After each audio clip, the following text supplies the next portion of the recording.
Education special meeting for September 18th, 2015. It's the 8th. What did I say? 18th. September 8th, sorry.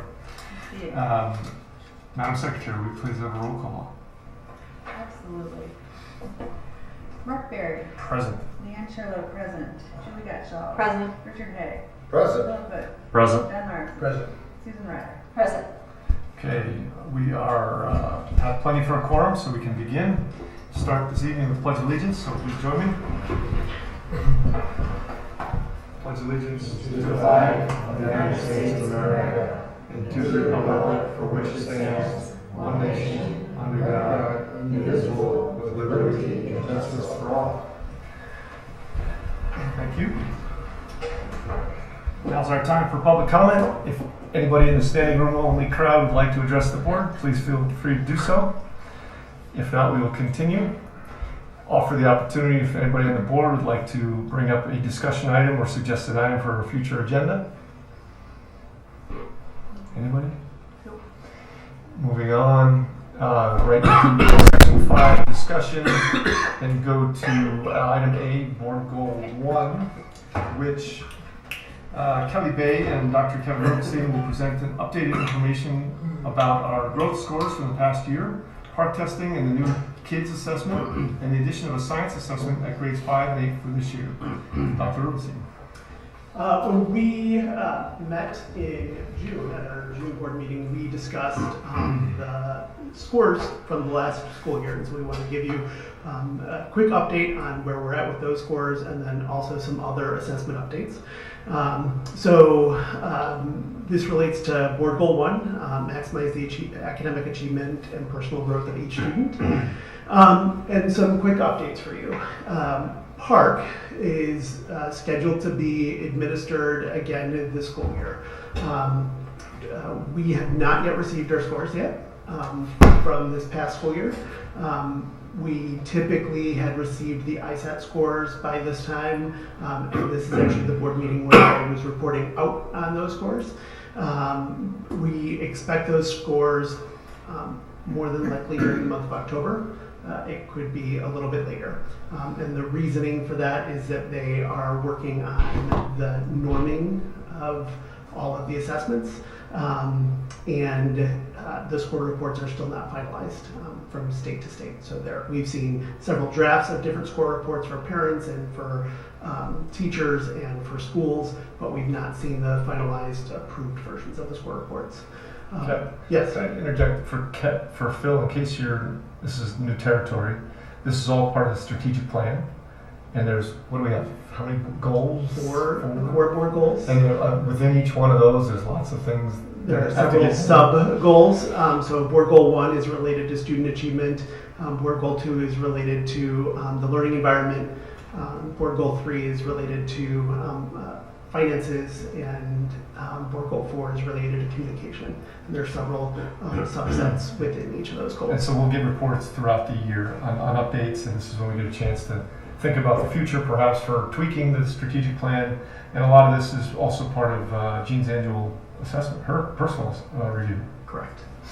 So Park, during this school year, they have combined the 2 testing windows into one. So whereas this last school year, we took the first part of the assessment in March, and then the second part of the assessment in May, they have combined those into 2 testing windows and shortened somewhat the length of time that is required for each assessment. Now, I would caution you to believe the fact that they're going to feel shorter, because as I've been talking with our administrative team and others, what they've done is that if they gave an assessment for 90 minutes in March and another assessment for 90 minutes in May for a total of 180 minutes, the one assessment might now be 160 minutes or 150 minutes, but it's all going to be given during the month of April. 75% to 90% of the way through the school year, so it may seem a little bit longer, and we are working on the schedule and what that will look like and how that'll all be implemented for this school year. And then since Illinois is really on the radar of the federal government. Last year, as I reported to you, Illinois got their hands slapped a little bit for not administering a state science assessment for a couple of years. And so they put into place a plan to administer a 90-minute assessment beginning this school year. We do believe that it'll take place in March, is sort of what the word on the street is. It'll be for grades 5 and 8, and it is a test that has been given for 1 year in Washington, D.C. public schools. The rationale behind Illinois not giving it is the fact that the new assessments were not out yet. There were no next-gen aligned science assessments, which is what Illinois had adopted, and so they chose not to give those, but it's federal law, so they kind of need to do those sorts of things. So we will expect to be hearing a whole lot more about that as that information rolls forward. If and only if the appropriation is made for both the park assessment and the state science assessment. The appropriation has been made to run schools, general state aid payments, special education, most of the federal money coming through, but the appropriation has not yet been made for our assessments. And so that is still a little bit up in the air. The state science assessment, just for parents at home, this is a mandatory assessment. This is not something we are electing to do. That's correct. It is a mandatory assessment for students in grades 5 and 8. Used to be given in grades 4 and 7. Okay. Another little bit of excitement is that the state has really tried to focus on early intervention. That has been a focus for a long time, and so there has been a task force of people who has put together this kindergarten individual development survey to be given to kindergarten students, beginning full implementation in 2017 through 2018. That 3 times a year. You may recall, for those of you who were here in the winter, we were scheduled to actually give it beginning this year. This year was supposed to be the implementation timeline.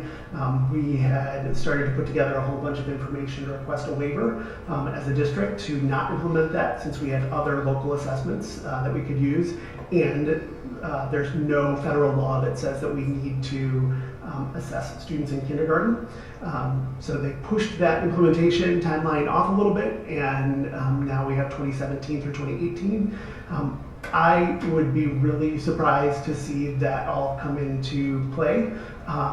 That being said, we still need to prepare for it as if it is going to come into play, because we don't want to be blindsided. So that is going to require some teacher training during this school year and some awareness raising for everybody in the community as time goes on.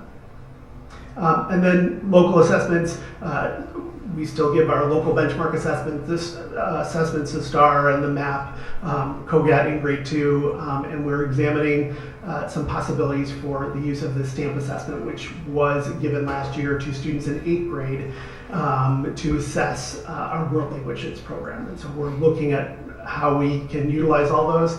And if it comes back that the data that we get from the park assessments is really strong and very, very clear and can replace any one of those local assessments or multiple, then we are absolutely positively going to be doing that. And that's something we've talked about as an administrative team, and I really feel very strongly that that we have a good assessment program in place, and so the park may be able to replace one of our local assessments or vice versa.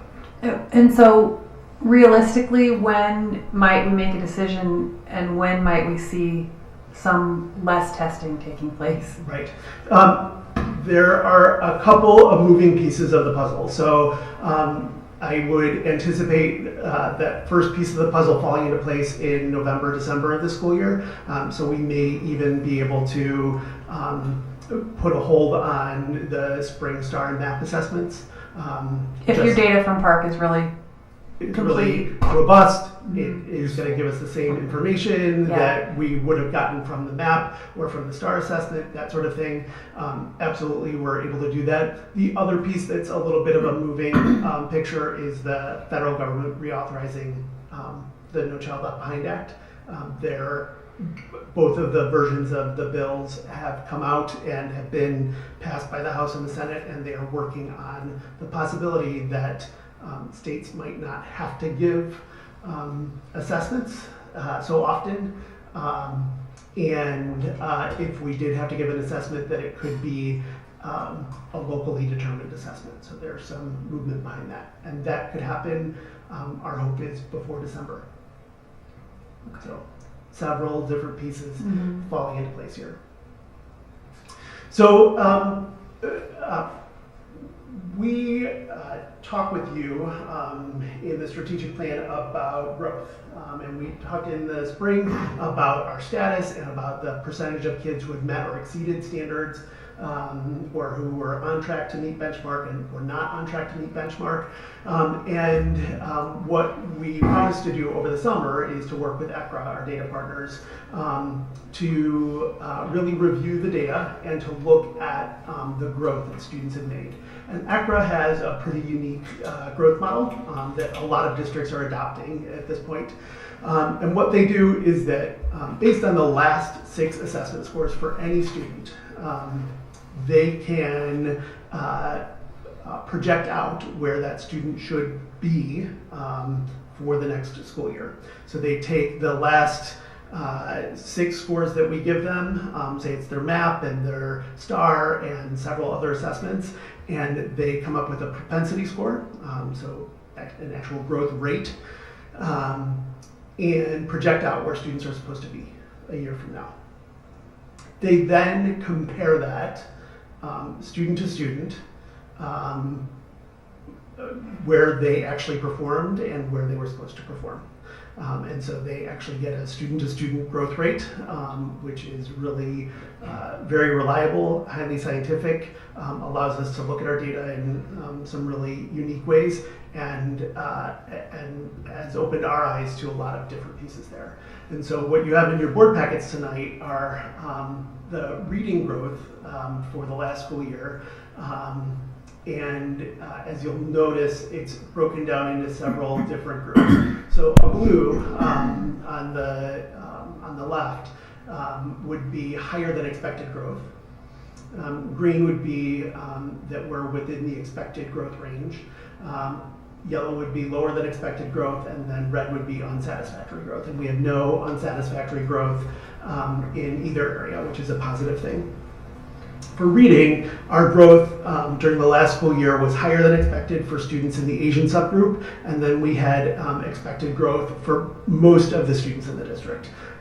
For the district overall, for Lake Bluff Elementary School students overall, Lake Bluff Middle School overall, and then several of the grades in different subgroups.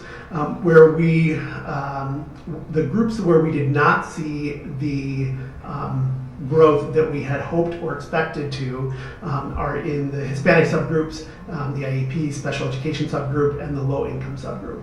And some of those are overlapping circles, if you will, but not entirely. And so that is something that we have spent quite a bit of time over the last couple of weeks examining those data and those students who fall into those subgroups to make sure that we can project out where we want them to be at the end of the school year. Roughly how many percentage-wise students would that the yellow represent? Probably about 10%. So my question is, I'm thinking about the data. I emailed you earlier, I'm sorry. Yes. I'm analytically inclined here on this kind of stuff. This data is, if I'm not mistaken, very longitudinal, meaning it's not looking at other districts and anything to do with other competitive areas. It's strictly uniquely focusing on individual students in our district. In our district. So it is saying, it's saying all of the students in District 65, here's the growth that we expected you to make. Now here's the students just in District 65. Here's how you grew. Relative to the predicted expectation. So our predicted expectation may very well be higher than some other districts. That is very true. Our predicted expectation could have been a little bit higher. It is still sort of you almost always start at, if you will, a zero in your head, expecting zero growth. And so to have lower than expected growth means that our students in those subgroups performed far below average, statistically significant below average than we had expected them to. And so again, that's something that we are really working on. So, What percent of our kids are in the higher than expected growth?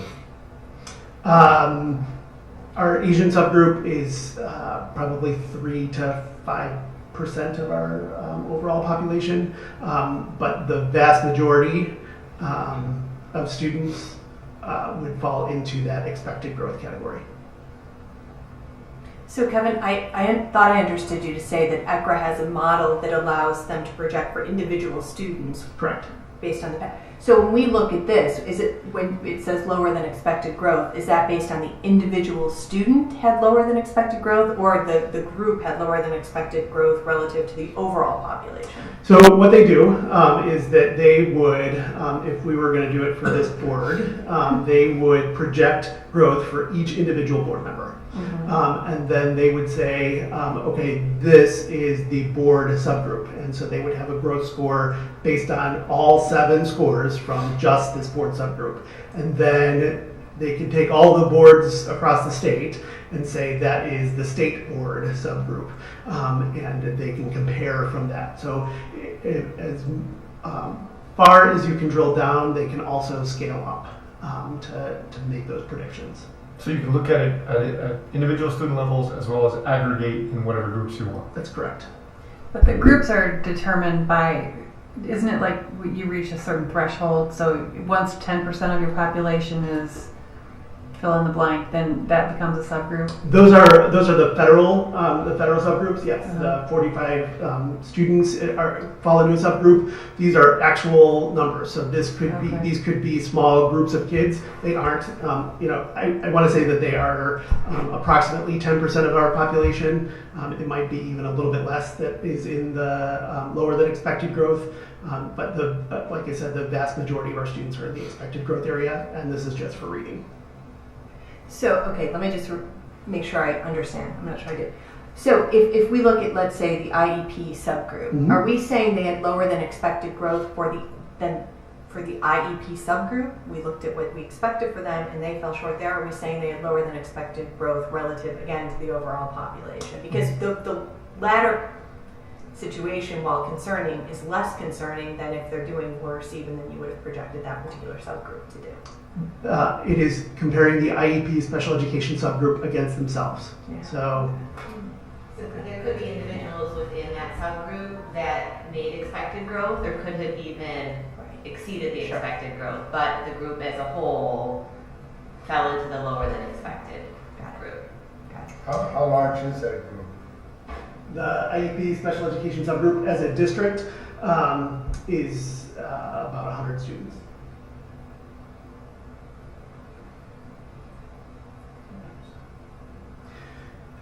And again, to be 100% honest, while these numbers are concerning, they're not surprising.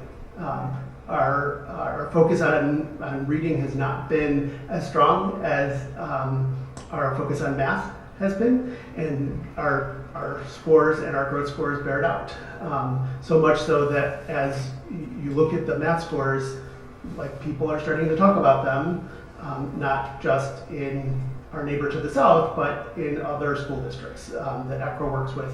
We are getting calls on a fairly regular basis. So it's not surprising, and the good news is that Kelly's going to talk a little bit about our plan to address some of these areas and then also share this information with teachers so that we can really make some better plans for this school year.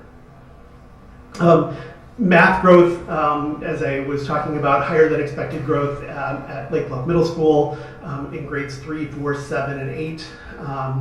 Our Asian and 2 or more races subgroups We had expected growth as a district, and then for several other groups, and none of our groups fell into the lower than expected or unsatisfactory growth. And so we have a lot to be proud of there. And I'm not exaggerating when I say that we are, as ECRA goes out and works with other districts on their own data, and they say, well, who has all of these blue scores all across the board and all that other stuff? Well, that's Little Lake Bluff, and you guys should take a look at them, is their answer. And so lots of other districts in the area are starting to take note about what we are doing. So they're calling us to ask us if they can get in on our professional development and on our opportunities, and so that's something that's really exciting, very, very exciting. Utilizing these data from these assessments have been used to create draft goals for each of the members of the administrative team, and those draft goals serve actually as the basis for the building and district improvement goals. And then I'm going to actually have Kelly talk about something that we're doing new this school year related to data reviews. Good evening. So as Board Goal 1 states, we're looking to maximize student achievement. And in order to make that possible, we need to be making informed decisions. And so the data is really our starting point to make those informed decisions. So similar to the way that we've started with some big picture data for you as a board and the community, we want to start at that place with our teachers, but begin to drill down so that we are identifying not only the subgroups, but specific students that first maybe met their growth. So we're going to make sure that we involve some celebrations in these data meeting days, because we want to acknowledge the hard work that the teachers have done and the growth that many of the students have made. But then across all grade levels, kindergarten through 8th grade, we've scheduled multiple data meeting days where we can, the administrative team can share the data that we've had some time to pour over and look at over the summer, and bring teachers' attention to the students maybe that need some additional support, need something different, perhaps an intervention or an approach that we haven't tried before. And so actually messages went out today to all of our grade level teams, in which we have created invitations during the school day, during their plan times. We're going to pull teachers together to review that data. And so when I say grade level team, we're talking support staff, our special ed staff, reading specialists, enrichment specialists, ELL support staff, so that everyone can be looking at the data together. We can notice some things, we can ask some questions, and then we can make some decisions and create some action steps so that we can support the students that are, for lack of a better term, in the yellow and need some extra steps or things that perhaps haven't been tried, or continue even in some cases to do what we've been doing, but a little bit more of it at times. So we will be using the data that ECRA has compiled for us to share out with the teachers. Like I said, initial steps really are just bringing this data to the teacher's attention. They have the individual scores and they can look back at that, but as Kevin shared, what ECRA is really able to do and the visual way in which they're able to create data for grade levels and individual teachers to look at is so informative that it's really going to create some very robust conversation, and then it's going to lead us to make some really informed decisions about what we need to do next. Yeah. Sorry. No, go ahead. Does Jean or the building administrators or whoever use any of this data for teacher evaluations? That's a great question. So a little bit that has been shared with our staff is, as we think about teacher evaluation and what's coming forward or what's coming to us in terms of student growth measures, I don't know how much has been shared, but if we look to create a building-wide goal in which is related to reading and math, all teachers then would share that same reading and math goal, which is really where these data meetings are going to be so helpful if we start to put this in place now, as that comes into play for next year. And it is part of teacher evaluation. We've already set the stage to begin to have conversations about student growth. So right now that's not a part of teacher evaluation, but it is coming down the pike. So people recognize that the data is there to do that, so that you can include it in future going forward. It's in our evaluations. So 30% of my overall evaluation score is based on those data. The scores that you give for Dr. Smokey and her superintendent evaluation are based on those scores as well. Yep. So they are really important to all of us. So they're not to be sort of underestimated or to just be put in a corner somewhere. Can I ask a question about days? It makes it sound like the meetings are day long, but we're talking about the regular meeting times. Yeah, so I think that the term day-to-day came because there's going to be a lot of teams meeting consecutively on the same day. Of the I week. see. So it's day to day for the administration, but for the grade level, At that's this data point in meeting. time, right, well, good question. At this point in time, there are about 30-minute blocks that we'll I see. spend with grade levels. At times, and then moving forward, that could change. Maybe we'll have a half day that we would release, but at this point, just to get that conversation going, so across 3 meetings, it'll be 30-minute blocks of time. And if I could just step back for just 1 second, because it's exceedingly difficult to have growth scores in the highest range 2 years in a row. And we did that in our math subgroups, and many of our subgroups for math. And the reason behind that difficulty there is that in essence, when they project out our scores a year from now, they're basing it on all of that exceeded growth during the past school year. And so, as we look at some of those subgroups in reading that maybe did not make as much growth as we wanted them to, we have to remember that where they were a year ago, because their growth, as I recall, and we were really excited for the low-income subgroup and the Hispanic subgroup, and I want to say the IEP special education subgroup were either in the high expected or higher than expected growth range. And so to do that 2 years in a row, and again, I'm not making excuses, and I really just I want to put a finer point on that while this is something that we're concerned about, we expected to see a little bit of this during the school year. Yeah. It's kind of like when we used to have to get AYP, right? When you can't keep eking out blood from a stone, you just can't keep squeezing more from it. If they're already performing at a high level. If they're projecting based on last year's scores, that students, are going to score 90 out of 100. Eventually that It's harder and harder and harder. really, really steep, and it's very, very challenging to do. We can do it. You can do it. The last thing that I was going to add about the data review days or sessions, maybe that's a better is we're really looking through the lens of our ELL populations, our English language learners, the IEP students, those with individualized education plans, and then our enrichment population, so that we can really have some focused conversation because the time is short. And we have seen as an administrative team, and we previewed that data, that those are really great populations to start with, and will give us some focus areas to plan for our action steps. And so our future plans are just to await the park scores and then hold data review days and for the plan strategies. That's another piece of the data review days, is that with those, it will help actually the administrative team and the rest of us to really flesh out some of our strategies and things that we need to work on. I think that every time we sit down and review these data as a team, we notice something different, and we think of another thing that we need to work on. And so we know that the same will be true for our teachers when they review these data more in depth, and for every other group that gets to review them. Mike, I've got one last question. Thinking about board level perspective, strategic planning, and goal setting using data. As a board, at least since I've been on the board, we've not had any specific training in how to use the data that's available. And I know there's like IASB training for using data.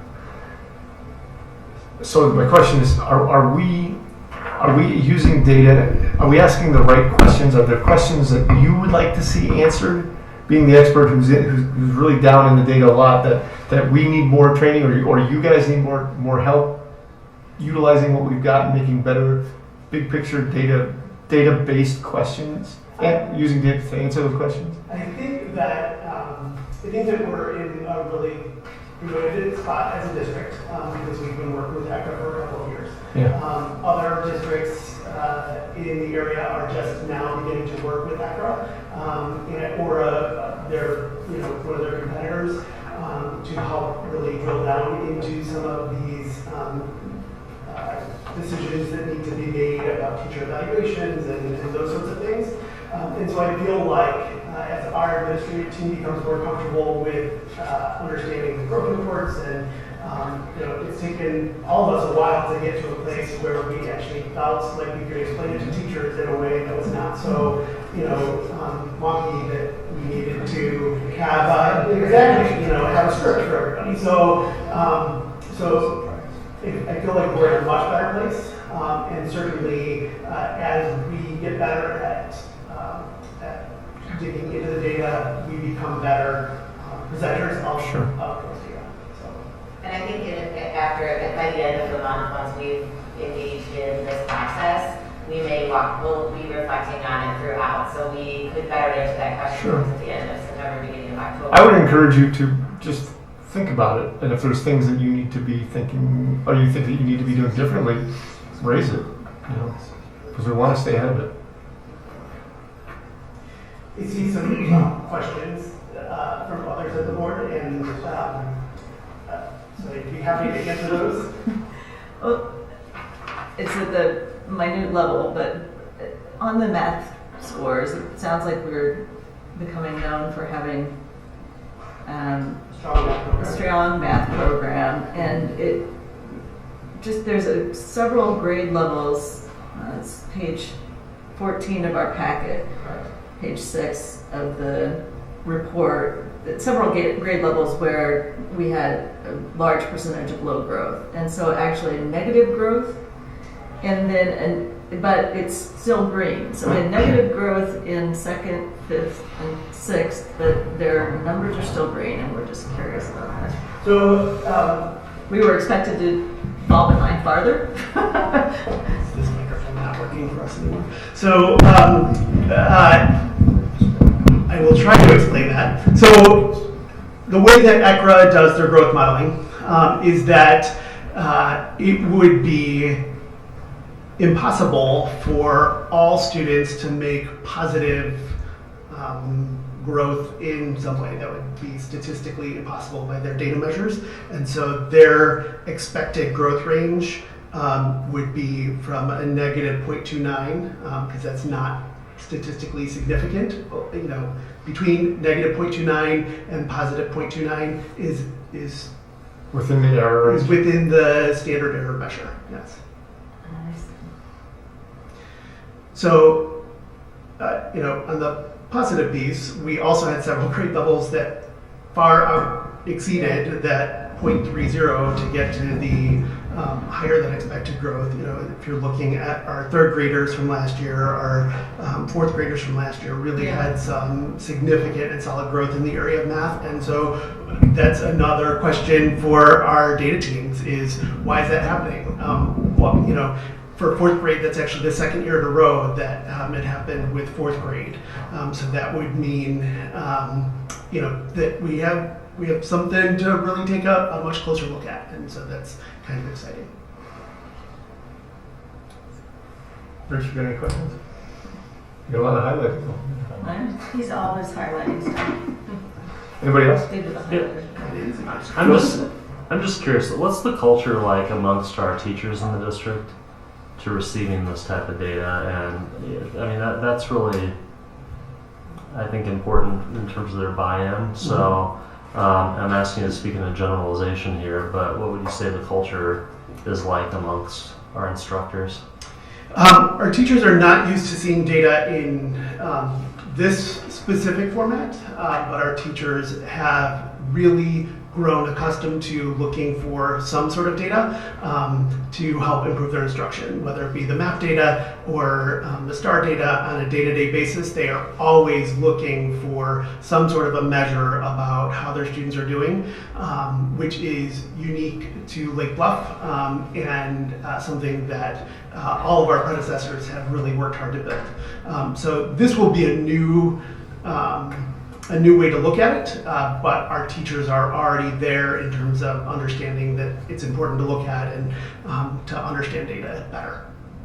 And I think one thing that kind of works in our favor is that we're looking at data from the end of last year, and so it's less about what is it that you've done, what impact have you had on these students. So it isn't an evaluative type of conversation, but more, here's what's coming your way, this is what's in your classroom now, how can we make some decisions based on all of this great information that we have. And I think they're ready for it more now than they have ever been, so we're feeling Wait, good. I was just going to comment, which is one nice thing about the MAP test. The results come back so quickly, don't they? Yes. And within the same school year, course corrections at mid-year, and Correct.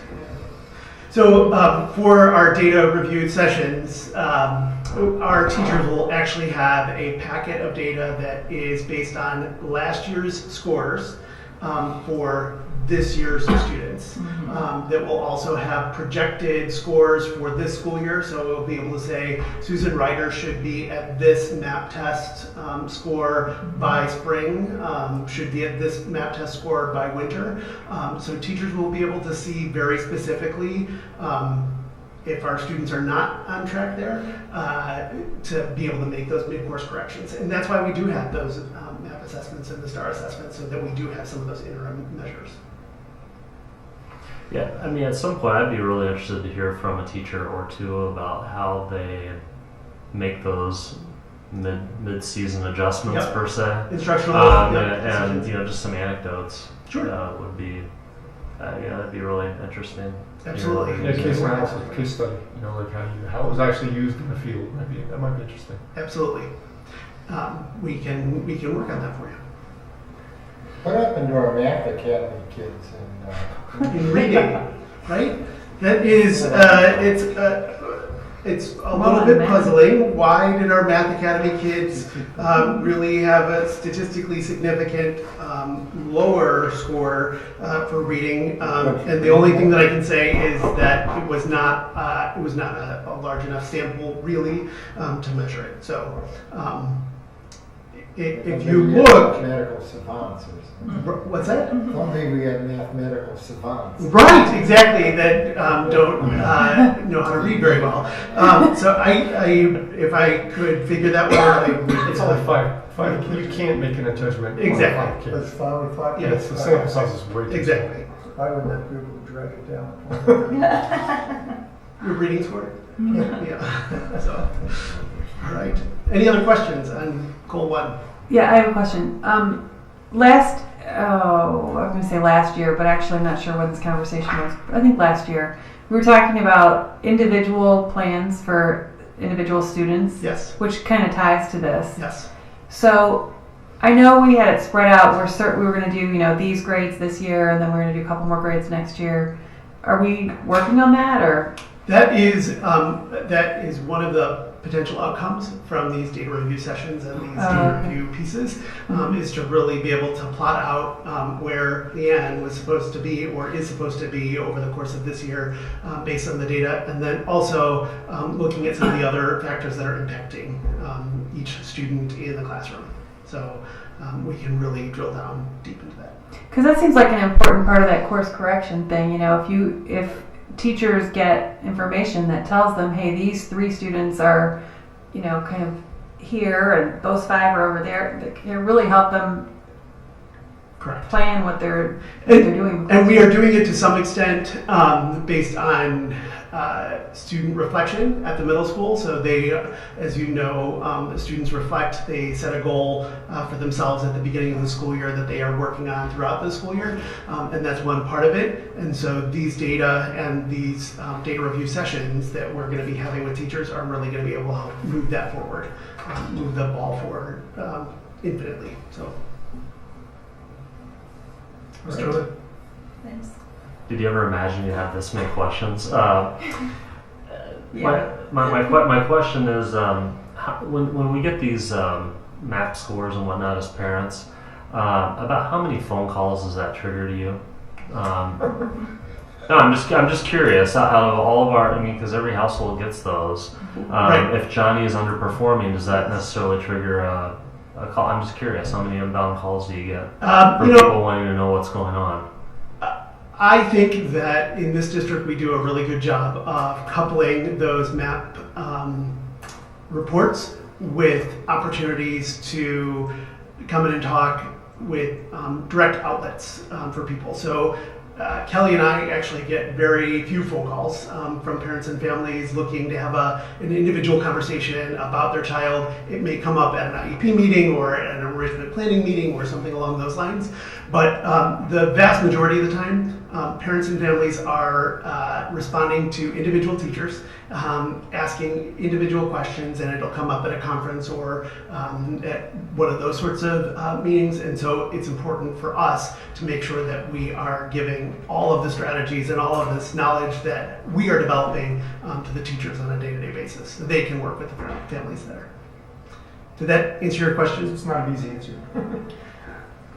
It'd be basically you're telling me it'd be tough to measure because most of them are going to whoever To teachers. at that time. To They're teachers. They're probably Which is not tracking that. Which is where we want them to go. You know, Right. the individual classroom conversations should be occurring with the classroom teachers on a day-to-day basis. And so if there's a big issue or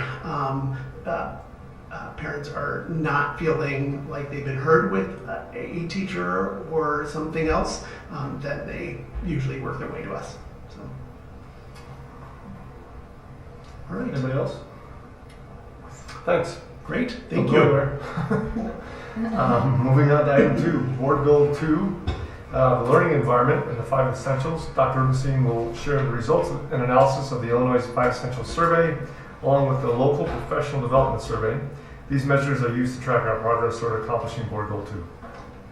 This is like so much fun. I honestly, so the 5 Essentials Survey, because it's so much fun because we did so well, and there are really some cool things here if you are somebody who's excited about data and digging into some of these questions like I am. It's really exciting. So Board Goal 2 has to do with optimizing the teaching and learning environment, aligning the curriculum vertically and horizontally, making use of assessment data, bringing in and retaining great staff members, improving our staff development offerings, and then creating emotionally and physically safe, healthy, sustainable, and high-quality learning spaces. And so we have 2 big sources of data. First one is the Illinois 5 Essentials. It can be administered every school year, and we have chosen to give it each of the school years. It's only required every other year. It takes about 15 or 20 minutes.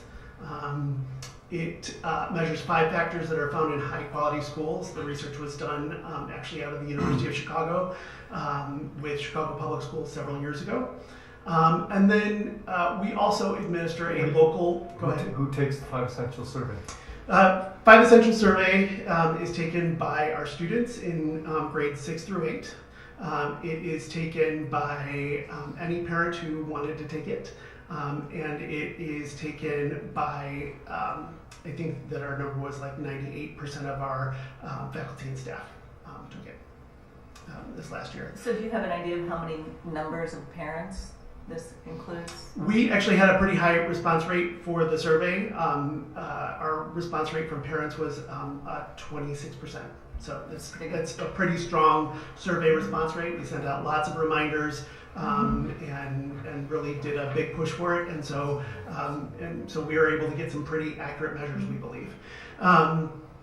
And then we also administer locally this professional development survey. We first administered it in October of 2013, and then we re-administered it in March of 2015.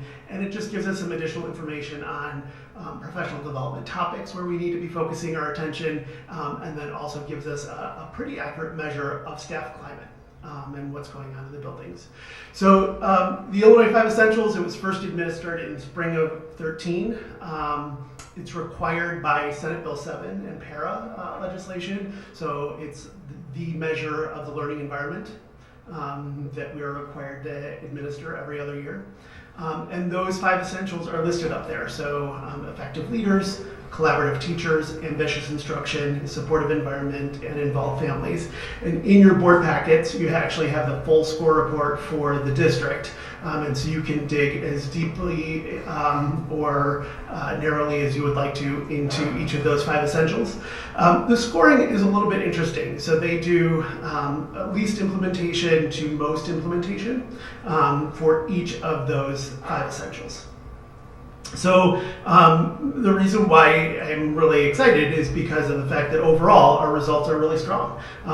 We are well organized for improvement, which means that our classes are challenging and engaging. Principals and teachers implement a shared vision for success. Our teachers regularly collaborate. The entire staff builds strong external relationships, and the school is safe, demanding, and supportive, which is exactly where we want to be. There's always room for improvement, and if we were to look for room for improvement, it would be in the effective leaders essential area. And those 4 different subcategories are broken down at the bottom. So is 100 top score? 100 is the top score, yes.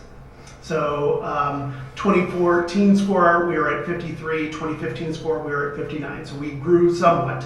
Our strengths, and these changed from 14 to 15. Our strengths were in teacher-principal trust and then instructional leadership. And our areas for growth were in program coherence and teacher influence. So program coherence are in questions like, do teachers see how different programs fit together? Do they feel like many programs come and go very quickly here?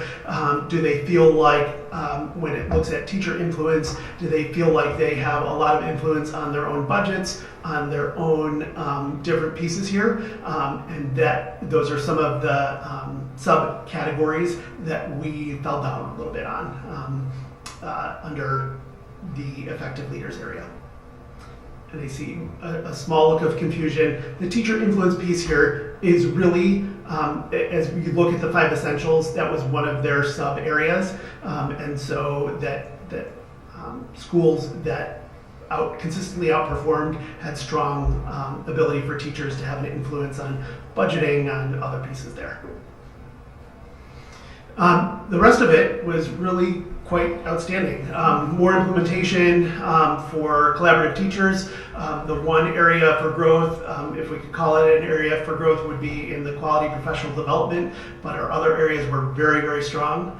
I just one quick, you said quite outstanding, but it seems to be 70 is kind of mediocre. More implementation is actually the second highest that you can get. I don't think that's a percentage, right? I It is not a percentage. Right. But the 100's the top number. That would be everybody we'd get 100 if everybody Exactly. gave us a 5, Yes, right? Every exactly. last person gave us a 5. So 70% says we're positive. We're weighted toward the positive, Correct, right? correct. Or 70. If you look at the bottom scoring areas there, so more implementation is actually the second highest that we could get. And Weird scales. they are very strange scales, but we don't get to control those. Exactly. And so it is more implementation, so those are actually pretty positive scores. And then the rest of them across the board were at most implementation. So 80 was our score in involved families. Our strengths were in teacher-parent trust and parent involvement in school. And the areas for growth were in overall parent influence on decision-making. Again, most implementation in supportive environment. 2014 score was 93 and 2015 score was 96. So again, very, very high. Your question is about what academic personalism is? No. Going back a slide. Okay. Areas for growth. Overall parent influence on decision making. Correct. What do you think parents interpret that, whatever the question was that led to that. I think that means. And how can we use that? Overall parent influence on decision making. I will get back to you. Okay. I will have it later on. It's I forget where it exactly is in the. I'm sorry, I didn't give you that question ahead of time. I don't All good, mean to not a blindside problem. you by that. No, it's really not a problem. It's really more than likely having to do with their ability to have a say on curricular involvement, on making different curricular decisions, those sorts of pieces there. And remember that this is a sample size of 26% of the district parents. And so you are going to get a skew from both ends. People who really answered it positively one way or negatively another way, who really had an axe to grind with the district. Just curious.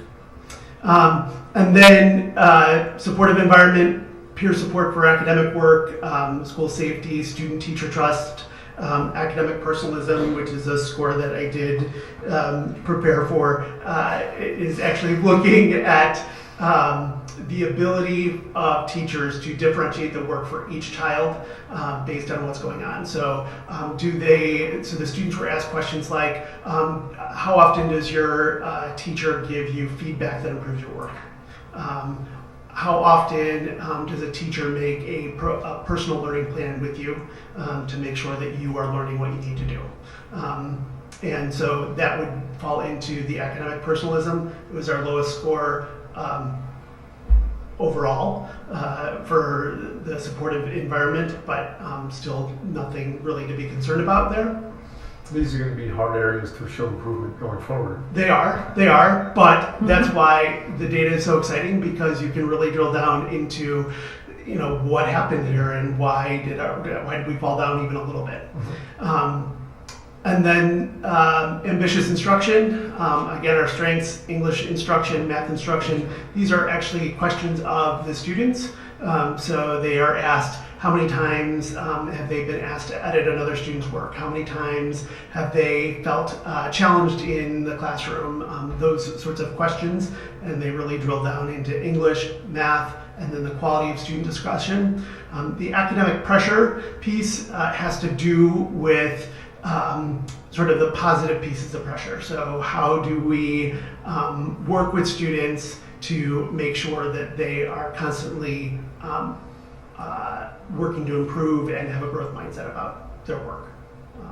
And that is, again, an area where we really actually focused our work last year on some of our questioning discussions and our quality of student discussion and how we can get students to actually be involved in the discussion much more. And the numbers bear that out quite a bit. So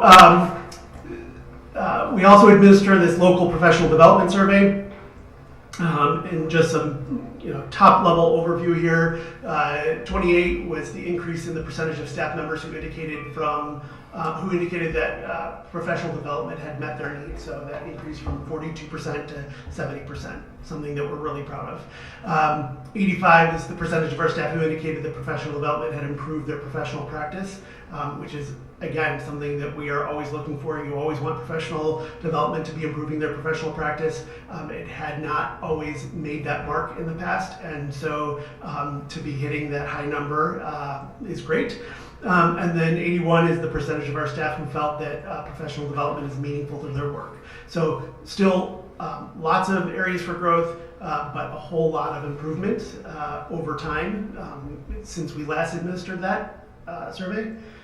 And then some really just positive things about our staff climate, which does not get spoken about enough.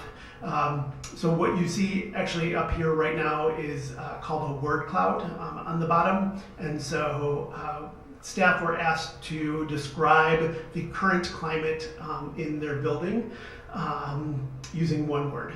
And so words that appeared more than once would become bigger words in the word cloud. And so the word that appeared most often was supportive, which is actually really great. And even the other ones were still pretty strong. So positive, caring, strong, really some great things there. 97% of our staff feel connected to the rest of their staff. 95% of our staff feel supported by their colleagues. They feel a strong sense of collaboration, and something that is really strong. You don't always see this on professional staffs. I don't know how many of you could say this in your own personal or professional lives, that 100% of the staff indicated that if they had a problem, that there was at least one other adult in the building that they could go to talk to about that problem, to confide in and that sort of thing. And that's not something that we see in many workplaces, but is sort of a hallmark of a strong building culture, is if staff members are able to rely on each other like that. This is not a standardized kind of survey. This is our own, so we don't have anything to compare it to in other places. Right? Correct.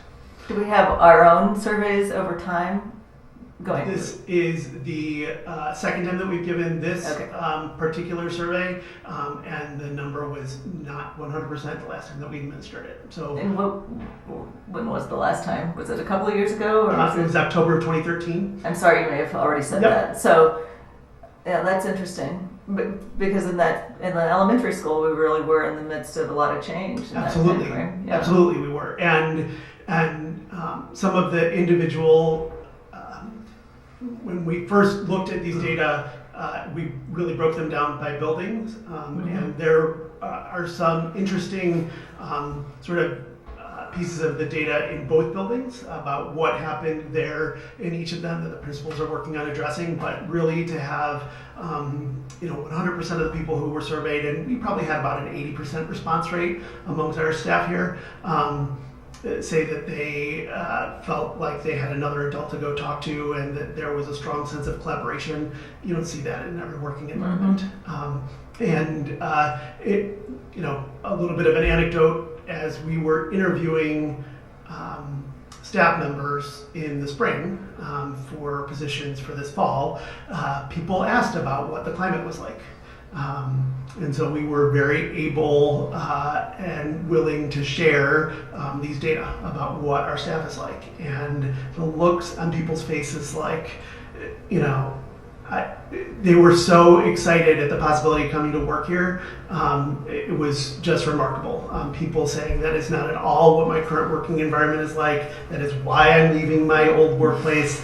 That's really a positive selling piece for our district. Yeah. I've had a few conversations with parents this week so it's purely anecdotal and very limited sample size, but the feedback was very similar, especially at the elementary school, where that building has really come together in the past couple of years, and people feel very positive about it. Yes, and you can definitely feel that when you walk into the building with Margaret's leadership, with Tracy's leadership, and the leadership of the entire building team, that they've really worked hard to develop over the last several years. Yeah. That parents feel welcome when they walk in the building, that kids feel excited when they're there, and they are all right now really learning about pause and practicing kindness and acting responsibly, and to a T, kids will know what that's all about and how they demonstrate it, and that is exactly why we hire great administrators and great teachers, because that's what creates those cultures. Cool. Just utilizing these data, like I said, celebrating our successes, market what we do well. We've been analyzing these data and then utilizing them to plan strategies and actions for the future. Again, a lot to be excited about there.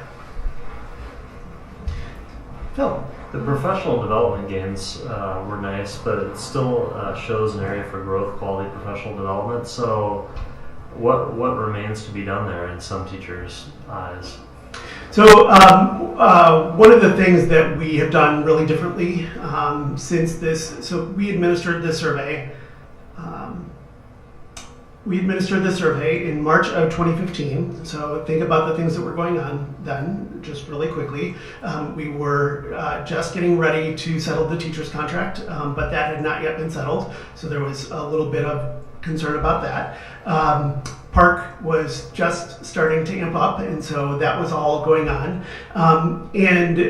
So one of the things that we've done intentionally very differently for this school year is to include the teachers in their own professional development and planning, because what they would say to us is, wow, it would really be great if we could do X, Y, and Z, and we would intentionally go out to plan X, Y, and Z, but there was so much there were so many other things that came into play that were a part of that we couldn't share. And so now having teachers as a part of those discussions has been really helpful already. That they see wow, an hour and a half of time really does go very, very quickly, and you can only plan for so much, and you can only get so much in on those first 2 days, and so they're seeing that a little bit more. So our hope is that by doing that and collaborating a little bit more with the teachers, that it will improve our scores in those areas and improve that level of collegiality amongst the district staff.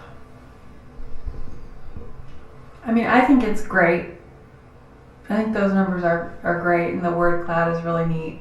And I'm just reflecting on the fact that happened during a time when there was a lot of change, and actually kind of a lot of pressure on people to change the way some things were being done, and we're shifting our curriculum, and we're stepping up our. So I think that's really neat. Yes, when we administered it, we really were, sort of not expecting great growth like that, but we needed to administer it again because we needed to have all of these data and have another point of discussion, and it ended up being better than we had expected. So, Well, congratulations. Thank you. Great. all right. Anybody else?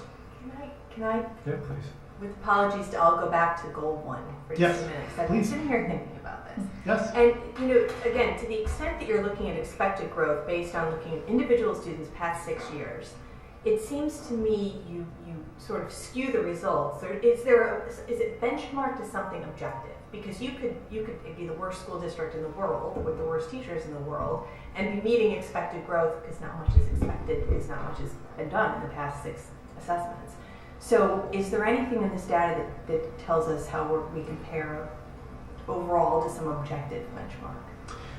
The objective benchmark would be actually what we get from Park and from some of the other measures to say that X number of students are on track to meet or exceed the standards, but not in the individual growth pieces here. The individual growth is really it's not based on the past 6 years, it's based on the past 6 scores. And it could be 6 scores in any one season, could be what it's all about there. ECRA's way of quantifying student growth is really sort of the standard at this point, at least in Illinois and other states that I have seen and examined for how we look at student growth. I'm looking at the one slide here shows percent met benchmark. What's the benchmark? Percent that met benchmark, and the benchmark is actually the state goal. So Goal for what?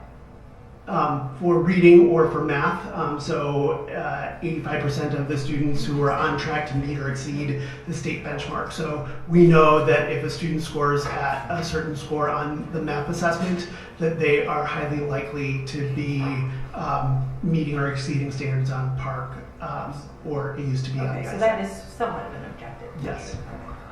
Oh, so that's interesting. So they tie the individual scores and then make a prediction relative to state score, the state testing. Correct. Okay, that's good. Anybody else have questions? Don't go anywhere. Our last discussion item is item C, and it has to do with something you may recall a little bit of talk about in the past, an SSED item, which is the North Suburban Special Education District, and that's a cooperative of 18 districts that all send students to their programming. And one of those districts is Deerfield 109, and they are petitioning to withdraw. So on the September 29th, 2015 meeting, we're going to need to take action on a petition for Deerfield 109 to withdraw from NSSED. Kevin, and with a little help from me, I'm just going to chime in. I'm going to let Kevin certainly take the lead on this. He's going to present information regarding the process for withdrawal, as well as an opinion drafted by Terry Engler, who's one of our lawyers, that was sought by several NSCCD member districts, and will answer questions that we might have ahead of taking that vote on that petition. So, Kevin. Great. So in your board packet this evening is actually a memo from me, and then several other pieces of information for you. So Deerfield 109 notified the Northern Suburban Special Education District, of which we are one of the members, in December of their intent to withdraw from the cooperative. That set into motion an 18-month process. And we are currently probably at step 2 or 3 of that process. What needs to happen now is that Deerfield 109 has informed the other boards of education in the cooperative that they would like to withdraw. And so the boards of education of all of the member districts, the 17 other member districts, need to determine if that withdrawal process will be a consensual process or a non-consensual process.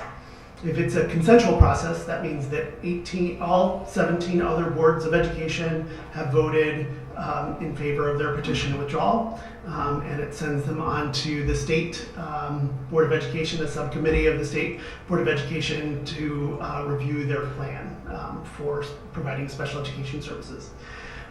In many cases, what happens is that if even one Board of Education, one of those 17, decides that they do not approve of their intention or their petition to withdraw, then it sets about a non-consensual withdrawal process. What happens then is that Deerfield 109 is, if they still would like to withdraw from the cooperative, they have to seek approval from the Regional Office of Education. Typically, that is just in one county. Because NSSED spans 2 counties, it would be in the Regional Office of Education in Lake County and the North Cook Intermediate Service Center in Cook County. So they would need to petition both of those bodies. And ultimately, they will withdraw either way, whether it's consensual or not consensual. So typically what happens is that that Regional Office of Education, that body gives some sort of an approval, a stamp of approval, and then they are sent on to the state, it's the Illinois State Advisory Council for People with Disabilities, which is made up of parents and other people who are knowledgeable about special education. It's actually set about in law about who gets to be a member of that. And the district actually has to present their plan for educating students with disabilities without the support of the cooperative. So right now, they are determining if it is going to be a consensual process or a non-consensual process. So far, 2 boards of education have taken a vote. Glencoe 35 voted yes, and North Shore School District 112 voted yes. There's one other board that is scheduled to consider it this week, which is Highland Park Deerfield 113. And then the rest of the boards are scheduled to take votes at different points this month. And so Mark, myself, Jean, and Jay have all been invited to presentations by Deerfield 109 about their programs and services. We've sought a private legal opinion with several other districts about some of the legalities of this and what would happen to the debt with NSSED and any other monies that are held within NSSED. And then Deerfield 109 has also been updating quite frequently their frequently asked questions document that they're publishing for all of the districts out there. So right now we're at a consensual process. The actual question that you will need to decide on at the end of September is whether or not you believe that Deerfield 109 has the supports and services in place in their district to educate students with disabilities without the support of the cooperative. And it's a rather subjective question, I will 100% admit, and that is why you rely on the people who are doing the homework. Mark, myself, Jean, Jay, to actually advise you on whether or not they have those services and supports in place enough to be able to educate children within their own boundaries. And those presentations we went to, that's all it was how are they going to accomplish what they need to do at a satisfactory level. Correct. We also have a vested interest that they remain, since there's going to be an obligation that we're going to have to either pick up or they're going to have to You're right.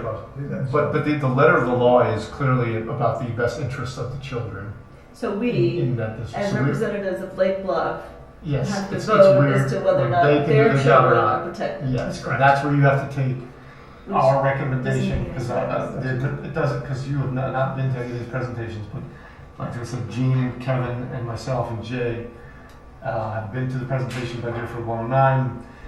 Kevin used to work there, Jay knows there, Mike Lubefeld really well, so they're going to be able to give a recommendation, which I think we can trust.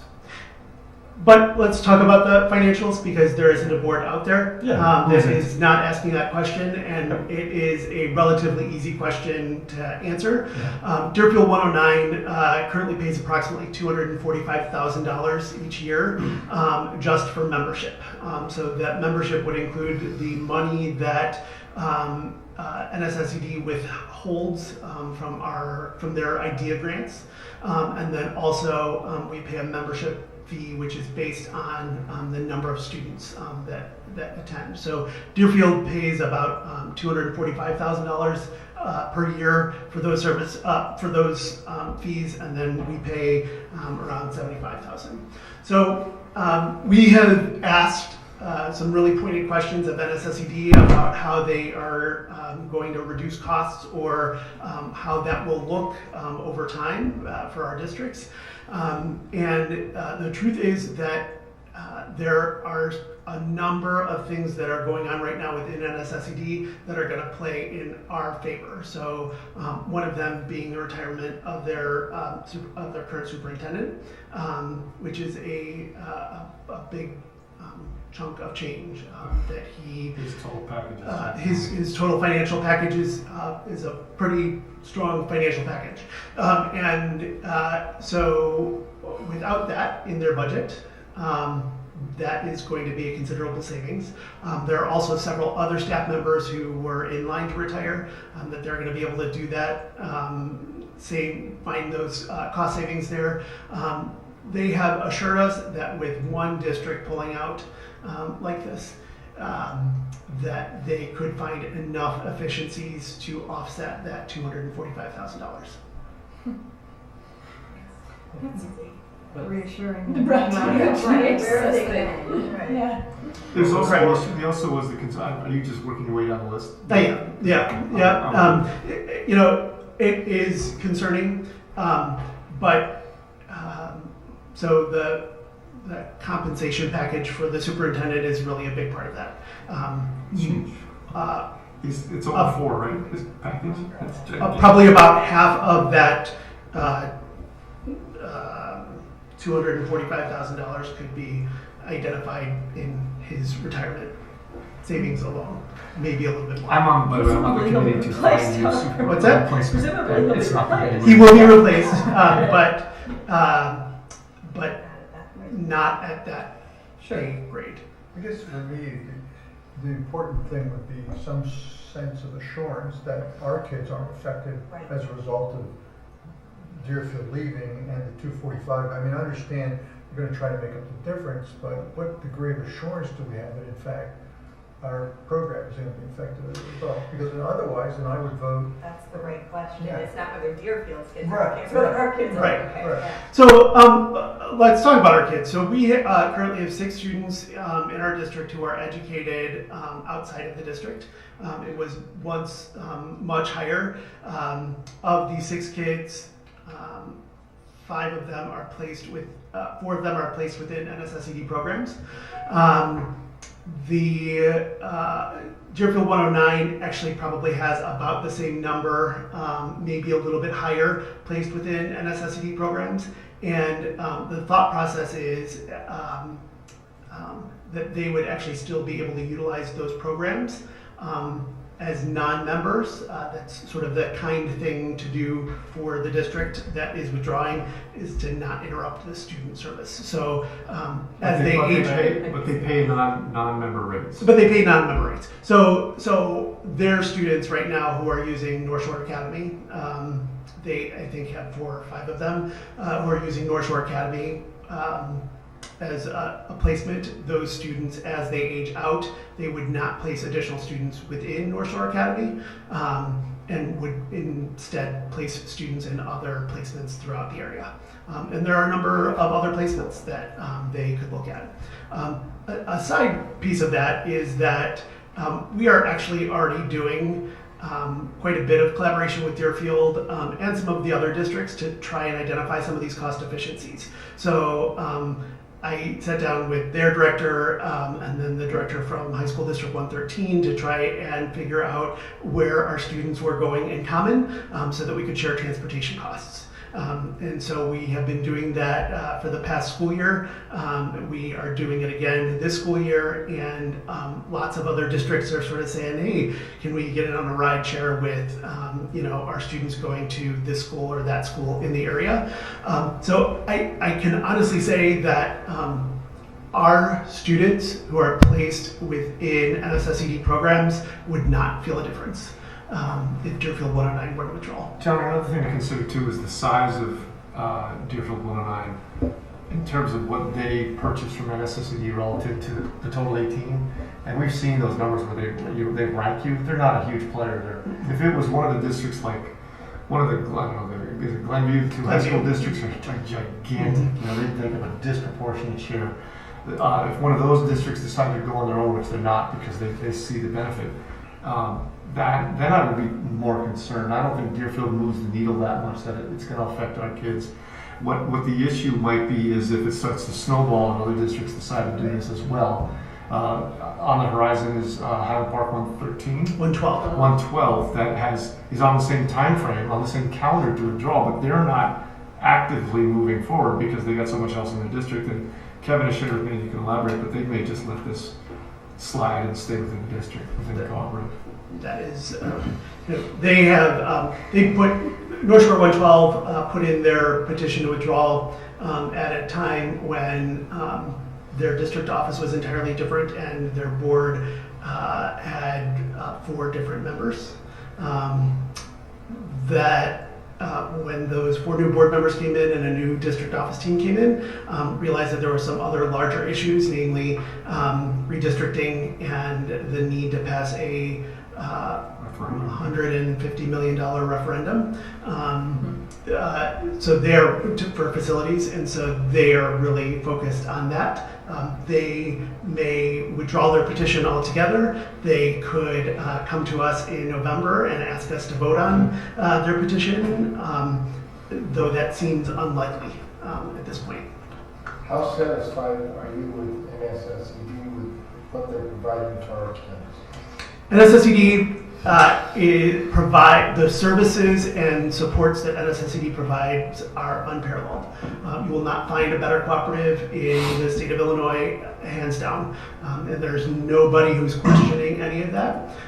What I know that Deerfield is basing their decisions on is the fact that over the last 10 to 12 years, Deerfield 109 has really made a concerted effort to bring all of their programs back within their district. So they built a program specifically for kids who were on the autism spectrum. They built their own educational life skills program. They built their own behavior disorders program. They hired their own PTs and physical therapists and occupational therapists. They made a concerted effort over the past 10 to 12 years, which is something that all districts should always be doing.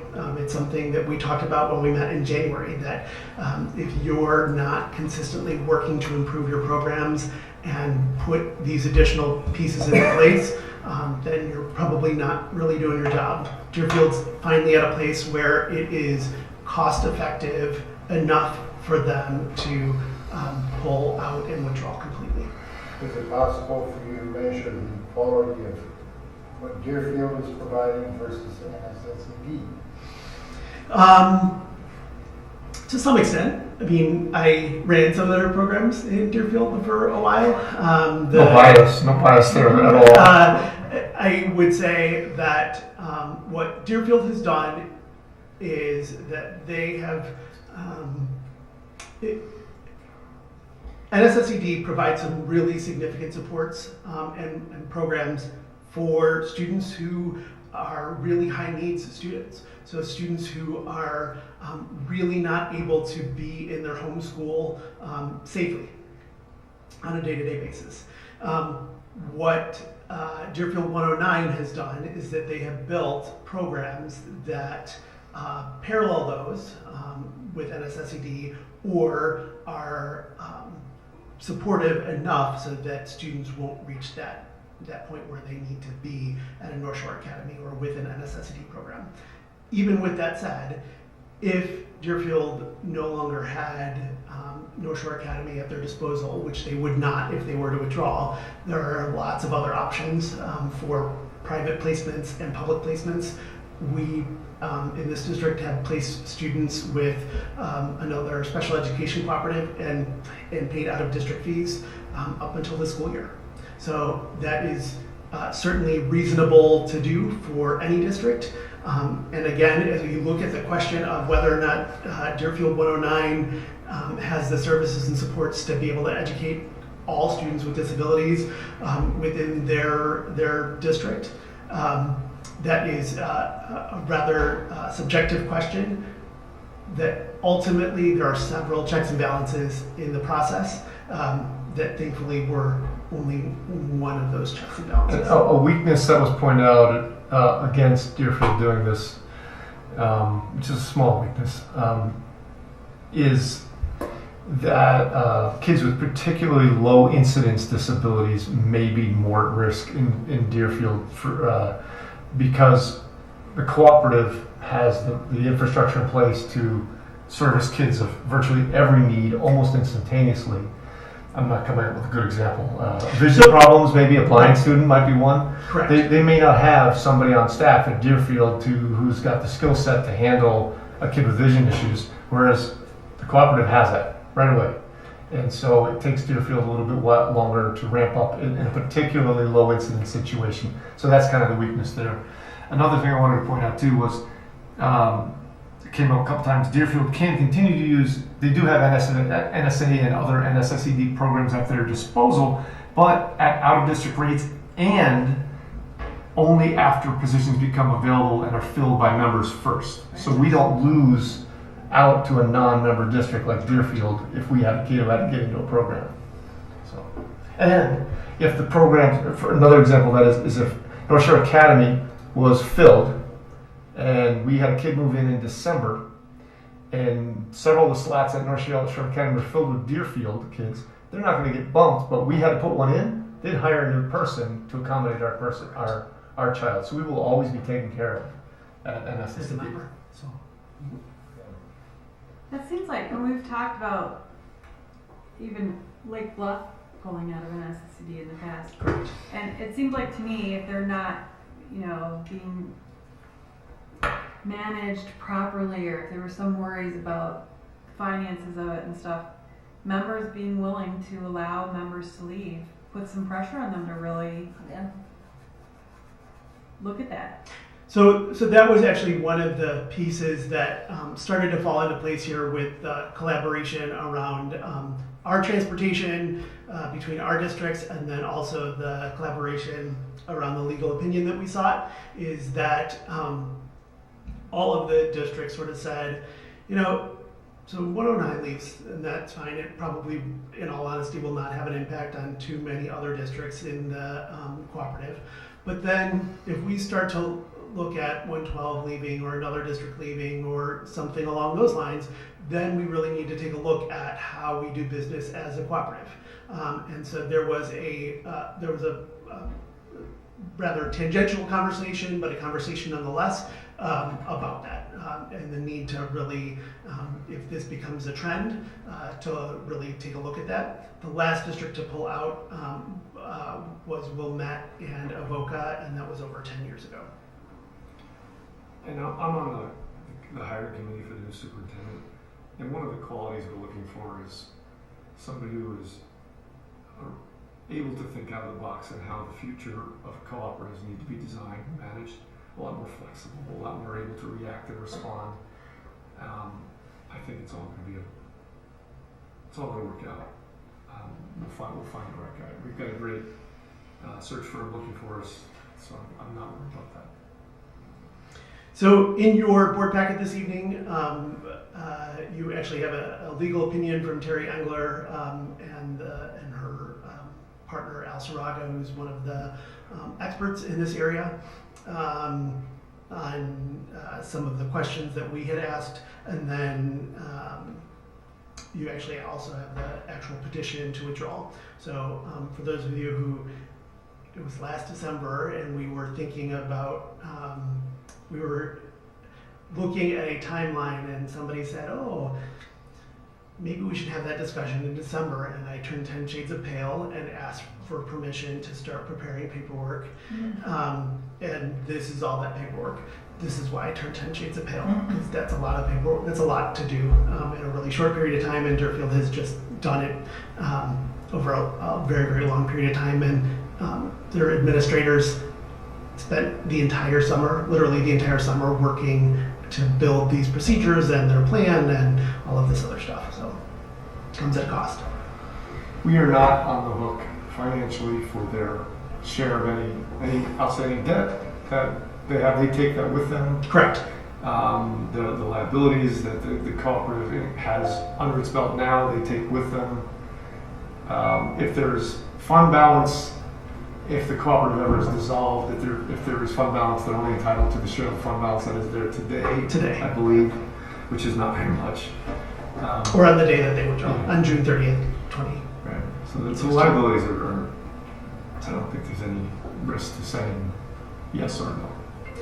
I did not put a recommendation in this packet, but if that is something that you would like to have for the next board meeting, then I would be happy to talk with Dr. Sophie and Jay and Mark and put that together. Any other questions? Great, thanks, Kevin. Great. All right, Thank you. 3 in a row. That was good. You need to drink water, probably. So we're going to wrap it up with action items. We have one tonight. It's a personnel item. I got you a chair. Yeah, all good. We have a personnel report this week where the board is asked to approve the hiring, and I apologize in advance if I butcher this name, Anne Prulage. Anybody know? As a teaching assistant at the middle school at $15 an hour for 6.7 hours per day. We'll be replacing Andy Lewandowski, who resigned. We'll also be asked to approve the extension of the FMLA leave for Janelle Carney, who's a 6th grade math teacher at the middle school through January 1st of 2016. And also for FMLA maternity leave for Heidi Bailey, a 6th grade science teacher at the middle school, beginning December 8th, 2015 through the end of the school year. So, any questions about any of those things specifically? May I have a motion to approve the personnel report as discussed? Second. Roll call vote on that, please, Leanne. Julie Gotchell. Yes. Richard Haig. Yes. Philip Hook. Yes. John Morrison. Yes. Susan Ryder. Yes. Mark Berry. Yes. Leanne Charlo, yes. Okay, the motion's approved. I think that's everything on our agenda. Does anybody else have any issue they want to raise or questions? Okay, can I have a motion to adjourn? It's at 8:30 p.m. So moved. All in favor? Opposed? We're adjourned. Thank you.